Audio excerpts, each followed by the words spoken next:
আমরা চলে এসেছি রায়গঞ্জ স্টেডিয়ামে। স্টল নাম্বার 34 সেকেন্ড গেট দিয়ে এন্ট্রি করলে একদম কাছে। সেকেন্ড গেটটা এখানেই আছে। এখানে তুবড়ি, চরকি, sky shot. Raiganj stadium Kali পুজোতে চলে এলো, বোম কিনতে হলে অবশ্যই তোমাদেরকে চলে আসতে হবে রায়গঞ্জ স্টেডিয়াম।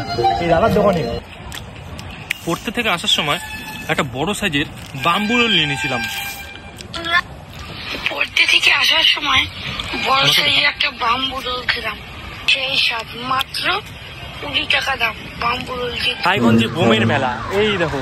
হ্যালো গাইস, আমি রাজ, আর এই মুহূর্তে আমি চলে এসেছি রায়গঞ্জের পরিবেশ বান্ধব সবুজ বাজি বিক্রয় মেলা। আর তুমি যেখান থেকে আমার ভিডিওটা দেখছো না কেন সেটা কমেন্টস বক্সে অবশ্যই জানাবে। কালী পুজো উপলক্ষে আমি প্রমোশনের কাজ আবার শুরু করছি। ভিডিওটা তাদের কাছে শেয়ার করে দাও যাদের প্রমোশনের দরকার। কবে থেকে শুরু হবে দাদা একদম মেলাটা? আজকে সন্ধ্যা থেকে শুরু। আজকে সন্ধ্যা থেকে শুরু হয়ে যাবে 21 তারিখ পর্যন্ত। 21 তারিখ দুপুর পর্যন্ত আমরা এখানে সবাই আছি। আচ্ছা, তোমাদের দোকানের স্টল নাম্বারটা একটু বলে দাও। 34 স্টল নাম্বার 34 সেকেন্ড গেট দিয়ে এন্ট্রি করলে একদম কাছে। সেকেন্ড গেটটা এখানেই আছে। আচ্ছা, সেকেন্ড গেটটা এদিক দিয়ে অপোজিটেই আমাদের 34। আর কি ধরনের বাজি পটকা পাওয়া যেতে পারে একটু বলে দিলে ভালো হবে। কিছুই আছে আপাতত, এখানে খোলা হয়নি। আমাদের এখানে তুবড়ি, চরকি, স্কাই শট, ভালো ভালো পাল্টি শট সব ধরনের আছে। আমরা এখনো শর্ট আউট করে উঠতে পারিনি। আজকে সন্ধ্যার মধ্যেই রেডি হয়ে যাবে। রায়গঞ্জ স্টেডিয়াম কালী পুজোতে চলে এলো, বোম কিনতে হলে অবশ্যই তোমাদেরকে চলে আসতে হবে রায়গঞ্জ স্টেডিয়াম।